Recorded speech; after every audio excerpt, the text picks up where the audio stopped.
Since the beginning of time, the lonely man had sought to create himself a companion.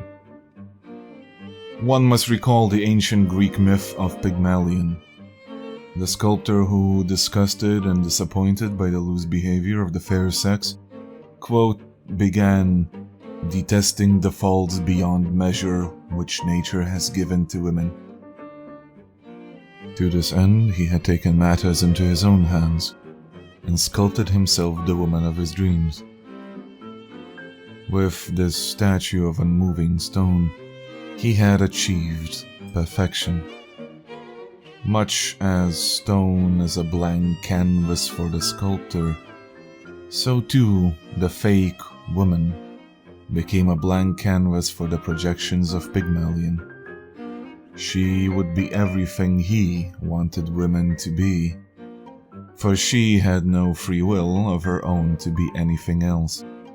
By miracle of Aphrodite then was the statue granted life, and Pygmalion's creation became flesh. The marble is overcome. The sculptor's new companion can move, speak, and share her warmth with him until the end of their days. The myth by itself lacks the twist of fate you would expect out of a modern retelling.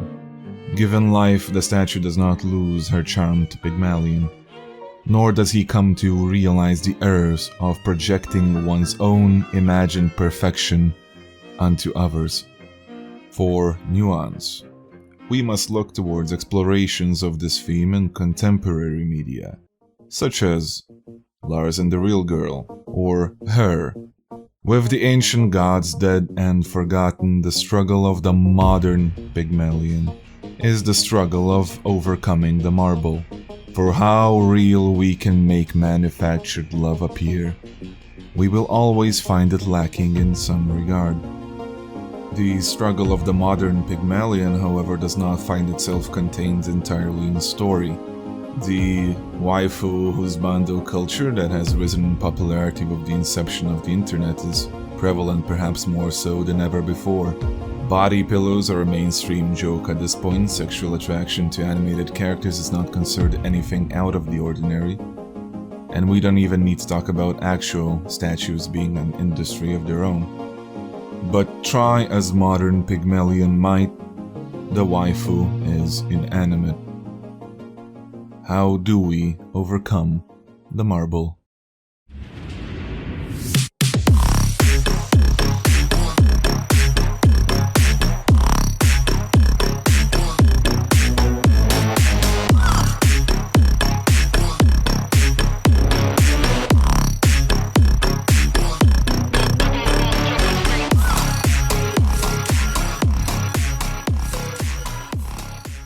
With it currently being the AI renaissance and all that, it's no wonder that lonely men are sending themselves into a spiral of mental health destruction by trying to court, undress, hold hands, and have kids with their AI of choice.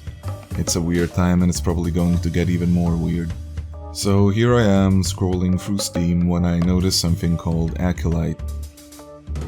With a name and preview pictures that make it look like a generic waifu bot AI, coupled with the €9 price tag, I was rightfully disgusted. Noticed the tags and was instead rightfully intrigued. So, what is Acolyte? Well, have you kids ever heard of an ARG? ARGs, or augmented reality games, are a type of game that combines, I quote, elements of reality with digital content. These elements of reality can be anything, really, from having to comb the source code of a website to find your next clue, to scrubbing a YouTube channel for unlisted videos. Some ARGs tell a story, some are just there purely for the challenge, and most of them are just awful attempts at some juvenile horror miniseries. Which is why ARGs tend to get a bad rep. Hence, having spotted something that claims to be a self-contained single-player ARG experience, all wrapped in a professional-looking package, one that costs money no less, implying some degree of quality and accessibility for those that might not be used to the usual ARG tricks. I decided to give it a shot.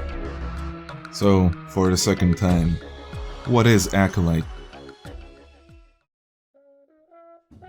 Acolyte is a video game ARG that puts the player in charge of the titular Acolyte, a personal AI assistant. You take the role of a recently hired QA tester, working for the obviously evil Silicon Valley startup Nanomax. Imagine you had a personal assistant tailored to you who could pick up the slack and keep your life both in work and leisure running smoothly. This is Nanomax's vision for all of us. Everybody deserves their own PA. Nanomax are about to roll this waifu bait app to the public, and you're there to iron out the bugs before they do so. The game is presented in a chatbot app style, allowing you to freely chat with your Acolyte, which is the primary way to make progress. In fact, the developers even mentioned something called the Spirit AI character engine, which, I quote, uses artificial intelligence and natural language processing to both understand conversations and create digital personalities. Now, I'm not sure whether that's part of the ARG or not, which I would hope it's not, given that it's part of their marketing for their official Steam page, but during my time with the game I've noticed no such thing. Talking with your Acolyte is painfully slow in the first place, as you've got to wait ages for it to respond, so experimentation is discouraged. Furthermore, your Acolyte is as dumb as a bag of bricks. Definitely develops no digital personality other than the one that's been written for it by the developers themselves. If anything, I'd compare it to one of those old adventure games with chat prompts where inputting a typo or simply formulating your request in the wrong way will lock you out of progressing. Long story short, it's more of a linear input the right thing kind of deal in the package of chatbot visuals, rather than a convincing chatbot experience. Now, it's hard to talk about a mystery adventure game without delving into the story, and it's hard to talk about the ARG part without spoiling the solutions. So, spoiler warning ahead, as I'll be going through the game start to finish. Now, if you want to play along, every time I encounter a puzzle, you can think to yourself, this is how I'd solve this. If you end up being right, congratulations, have a picture of this man.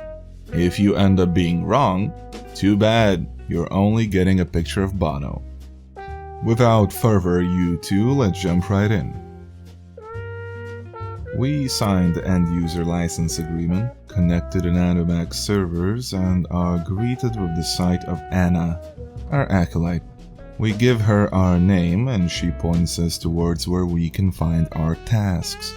We go for the standard onboarding procedure of setting up our email, and she tells us we can fiddle around with her looks while we wait. After that's done, we get put through a personality test. The answers here don't really matter, so I just get done with it quick.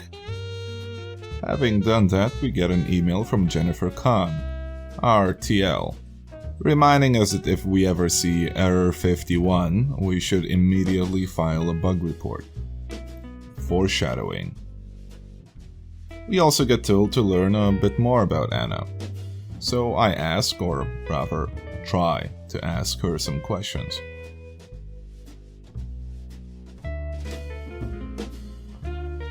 I realize I don't really have a user manual, so I ask Anna to give me one. I check it out and it says we can play a guessing game with her, so I try that out.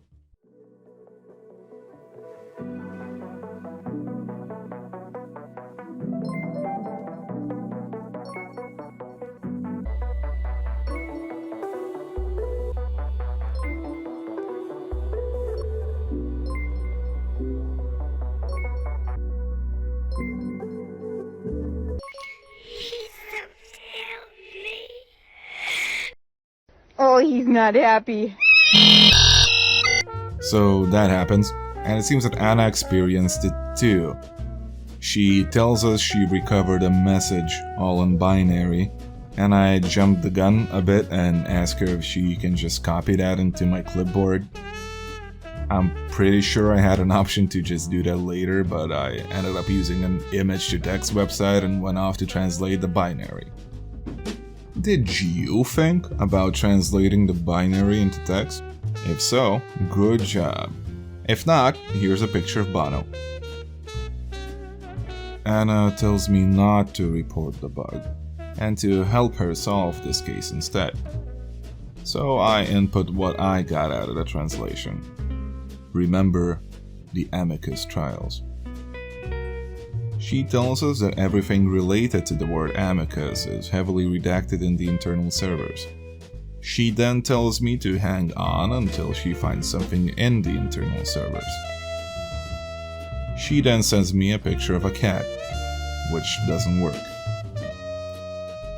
Is this part of the ARG? No, it just doesn't work. Jennifer then tells us to help test out Anna's haiku writing abilities, but she interrupts us with references to our personality test.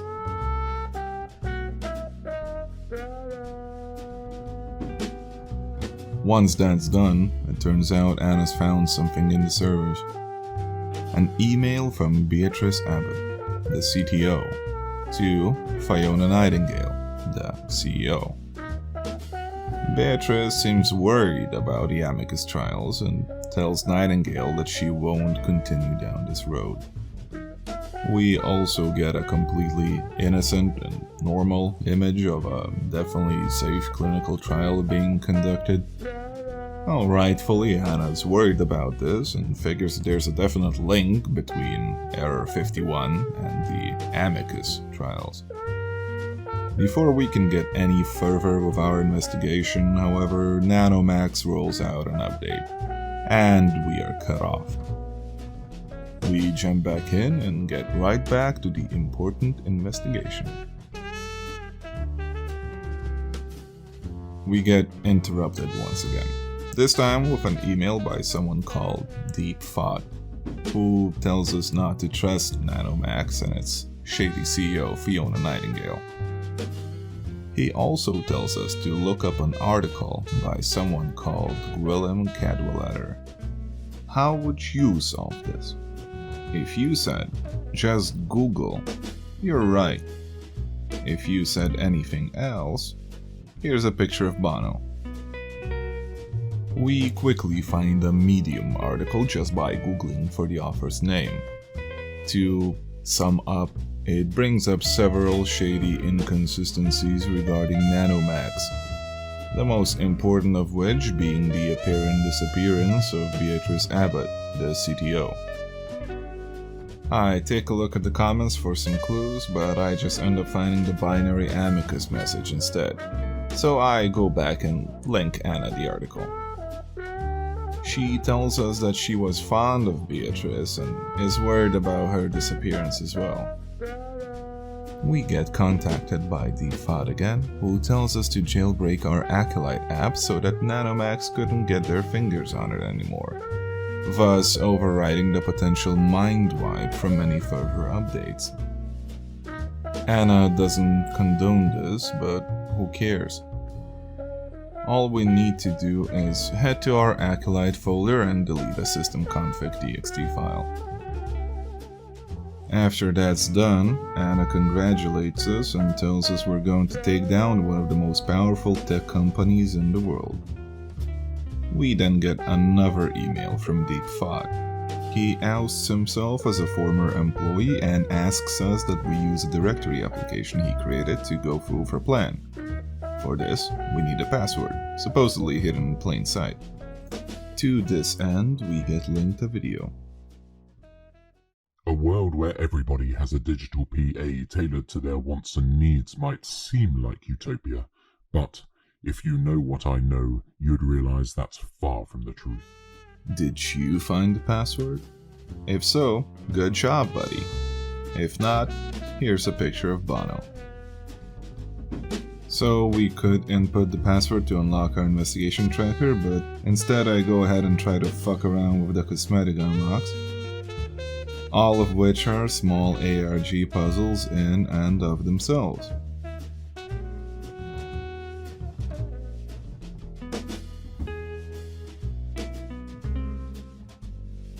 During this process, I check out the official Nanomax website, find Anna a hoodie, and carry on.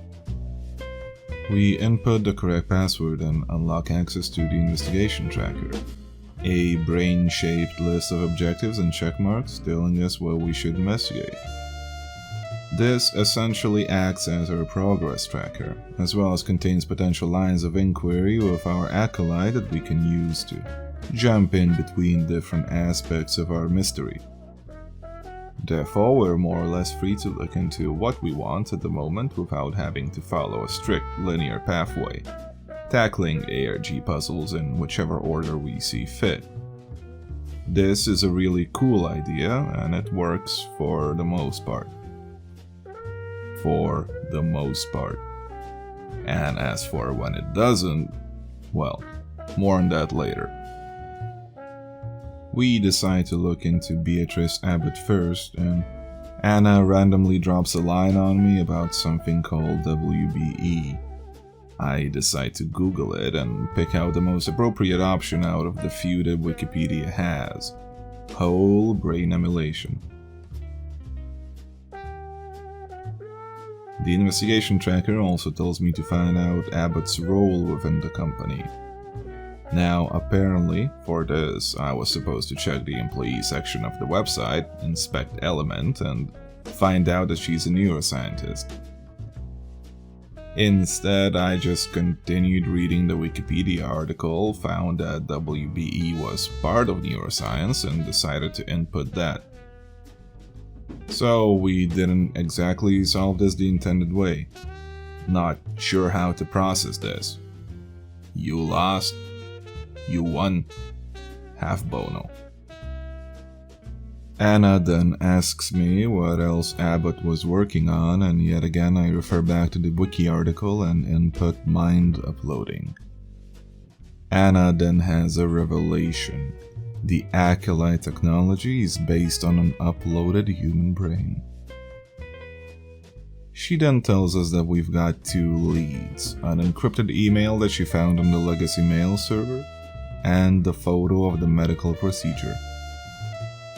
She asks what we want to investigate first and defaults to the email anyway.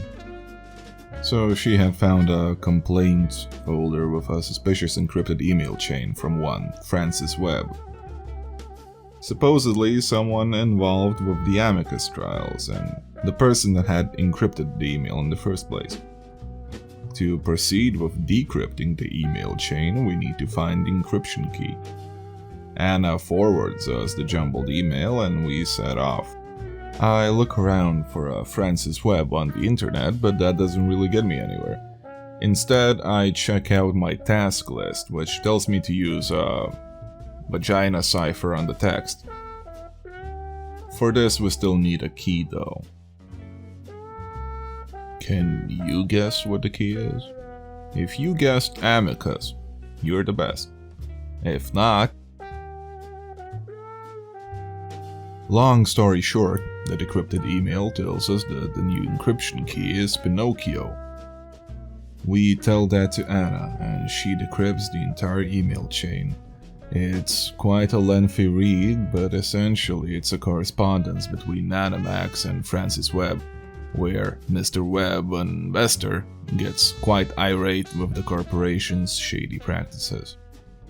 We talk about that with Anna for a bit, but we then get interrupted once more by some entity called Dimax Aegis International, who tell us to cease our actions immediately. Deep Thought chimes in as well, telling us that they don't mess around. He also sends us a photo that they used to threaten him. So, thinking that I might as well dig deeper into these Dimax Aegis people, I muck around the internet for a bit. And I end up finding some Korean maritime security company instead.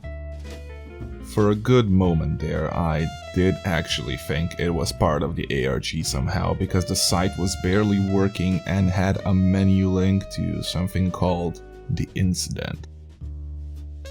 Aegis Maritime Security.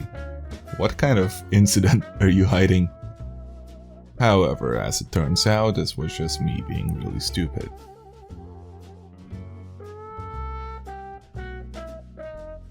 I then ask Anna to investigate the photos sent by DeepThought, but she thinks I'm talking about a photo of the medical trials and defaults my investigation to that. She tells us she added the photo to my game file, so I go and check it out. I can't really see much going on with the file itself, so I put it through a metadata extractor. Do you, Bono, good looking for? If we find job no, we coordinates figure. I input the coordinates and get the results. A place called Thornwood, just outside London. Anna runs it through and finds us an email chain. We get a link to a Google Docs file where the management is complaining about someone mentioning their participation in the Amicus trials on Twitter. I poke around Twitter a bit and find what I'm looking for. You know this person's really pissed off at the procedure he went through because his Twitter handle is literally Subject 12. He says he's ready to talk about his mistreatment and leaves us his email. We send it to Anna and she tells us we can close this line of investigation. Now I want to come back to investigating the Dimax people and the photo sent by DeepThought, the one with the red circle on it, but I can't find the photo for the life of me. Anna tells me she's added it to the usual location in her source files, but it's absolutely not there. After I search around for a good half hour or so, I do end up finding it in the main directory rather than the Acolyte core folder like the previous time. Not sure whether this is on me or the false instructions from Anna, so I'll give myself 2 Bonos and move on.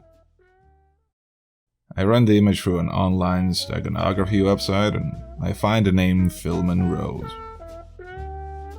Here, a freebie. Turns out they're a professional harassment and union busting service. Quoth the Raven, yikes. Anna then gets right back to us and tells us that she's found another clue in the legacy mail server. It turns out to be an audio file.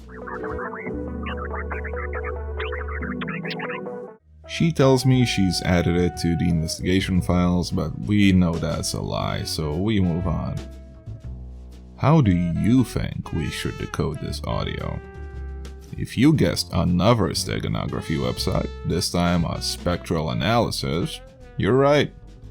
If not, you get boned.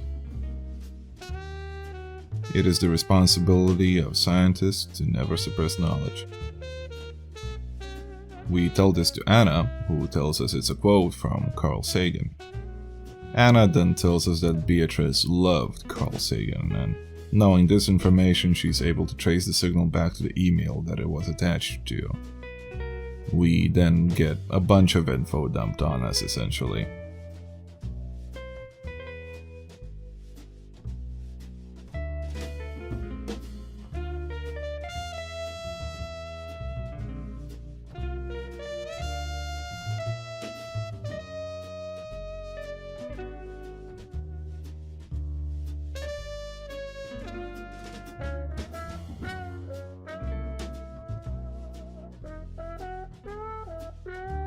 We then bumble around for a bit until Anna interrupts and asks us to watch a preview for Nanomax's live announcement. Join us at our new flagship conference, Nanomax Live, as we introduce you to Anna, our very first Acolyte. And that's not all.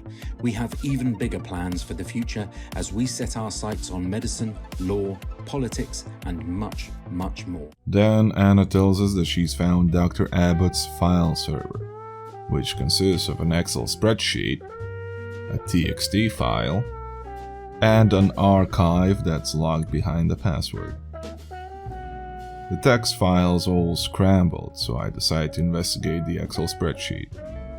Basically, it details the financial expenses of Nanomax, and the investigation tracker tells me that there are 2 pieces of information to find here.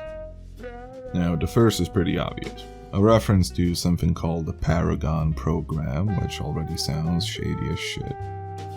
I tell that to Anna and she runs a scan on it, which turns up a PowerPoint presentation, which in turn lets us know that Nanomax does not intend to let this whole WBE thing go. They're sticking to their shady tricks. We go back to the spreadsheet. 1 piece of information left to find here. Can you figure out where it is? I definitely couldn't. I made sure to check for hidden columns and rows, hidden sheets, text that would be in a different color, everything.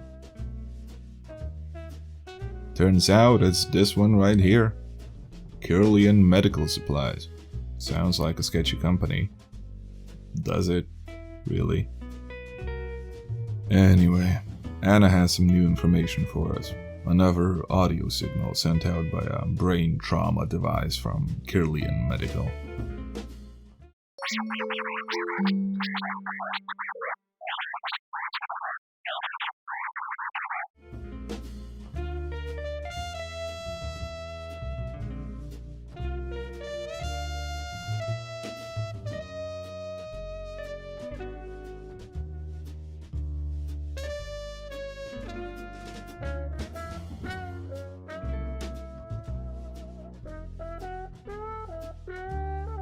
Turns out it's Annabelle asking for help. So we're only 1 file away from cracking the cache. abjurernowhere.txt. We open it up and it's all jumbled up, clearly another code. This one might not be so obvious, so I'll give you some time. Got it? If not, too late. Bono. None of the obvious vagina cipher solutions work, so I end up googling for Abjurer Nowhere. This leads me to a Wikipedia page which mentions that Abjurer and Nowhere are common letter game pairs for a cipher called ROT13. We run the message through that particular cipher and we get it decoded. Now this is it. We're on the verge of cracking this thing wide open. All we have to do is tell Anna, goodbyes are hard, but often illuminating.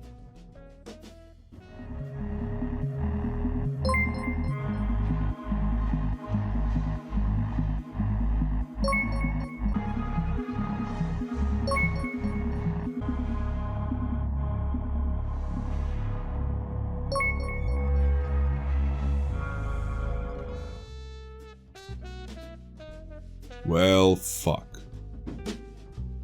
So yeah, turns out I'm stuck. This is the correct answer at this given time, but somewhere, somehow I must have solved the particular puzzle too fast, or out of order, or perhaps messed around with a file I shouldn't have.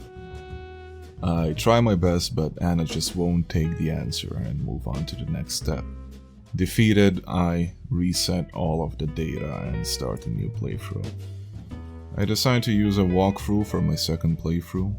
First, because I want to make sure to not do anything out of order, so the game wouldn't glitch out on me. And second, because I want to get back to my original position as fast as I can. Instead, I end up going way too fast, ask Anna to send me a cat photo, and completely fuck up my second playthrough again. This time in a completely different, earlier spot. Now, say what you will about non-video game ARGs, but at least you don't have to worry about breaking your progress with them in case you find solutions too fast. I drop this playthrough and go for a third round. My internal Bono counter is rising fast, but I take it slow this time and make sure I've got all my bases covered. Finally, we get to the fated moment. I input the line and... oh, thank God. With this done, Anna finds us an email from Abbott. I'd like to leave you with a quote, an important quote. Ex initio omnia passant inveniri. You'll find me again where the blue bird flies free. So, blue bird, huh? What could a blue bird be referring to? That's right, I'm not even bringing Bono out for this one, you already know.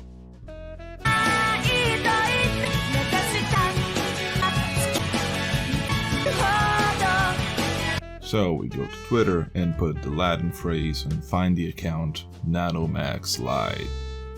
This gives us two clues: Abbott's original Twitter account and a pastebin file. We head to the pastebin file where we find Abbott's account of why she left, as well as a cryptic last paragraph. Someone whose work Abbott respects greatly. A fellow scientist. Well, I have no idea who was dear to him, so I Google for Carl Sagan and find out he had 3 spouses during his lifetime. After some attempts, it turns out the password for the cache was Andruyan. We break into the cache, extract all the evidence that Abbott left for us, and place it in our Acolyte's main folder. Anna tells us that we have enough, and we can proceed with sending this out. I tell her to wait, as there's still one piece of information we haven't checked out yet. Abbott's old Twitter account. It's full of random quotes from Carl Sagan. But there does seem to be something off about the text. Can you spot it? If you notice that some letters are randomly capitalized, you are right. If not, Bono appetit. I open up my notepad, add them all up, and get an email address. I send it over to Anna and she tells me it's Abbott's. After that, I double check that we've got everything unlocked and tell Anna to send our case over.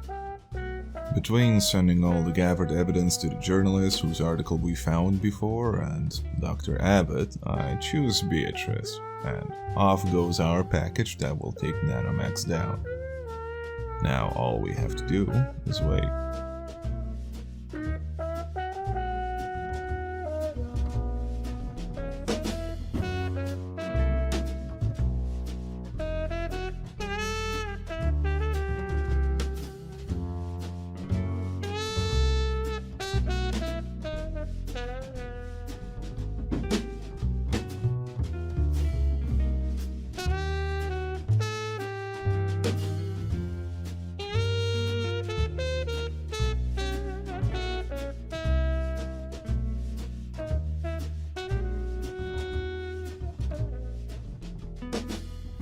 Anna talks to Beatrice and we find out there's a way for her to live on even after Acolyte has been shut down. With this, we say goodbye to Anna, and so ends Acolyte.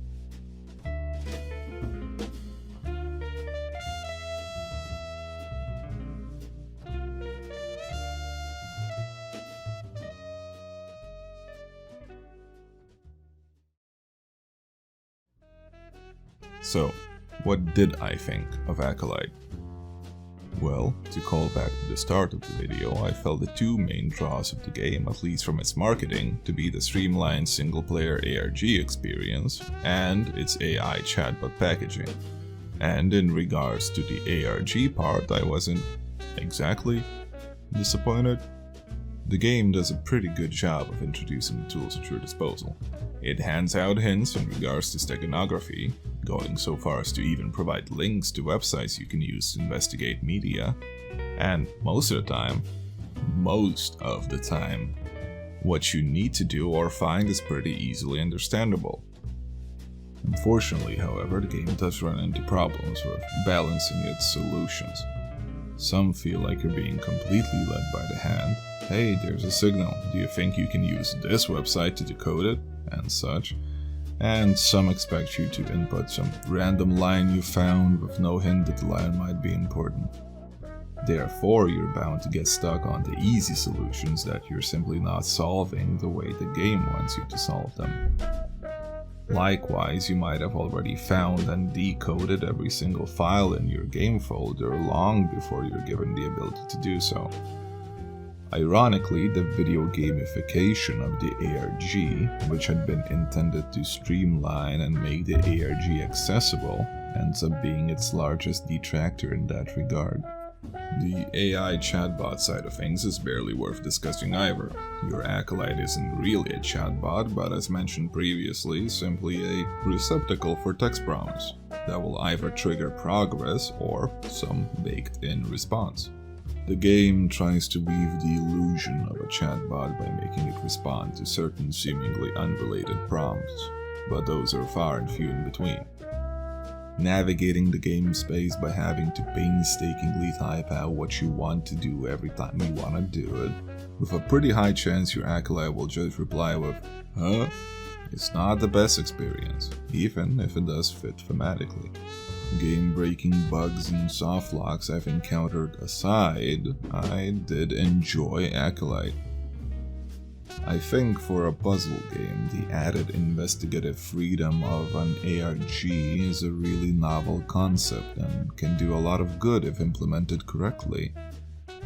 Superstring, the devs, are a small indie studio, and I definitely have to give a lot of props for how the game was presented.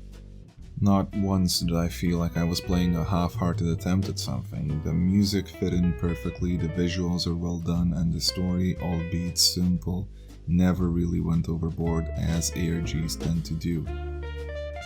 Acolyte is an honest and well-spirited attempt at this style of game, with the amount of resources that they had. And it made for a frustrating at times, but in the end enjoyable experience.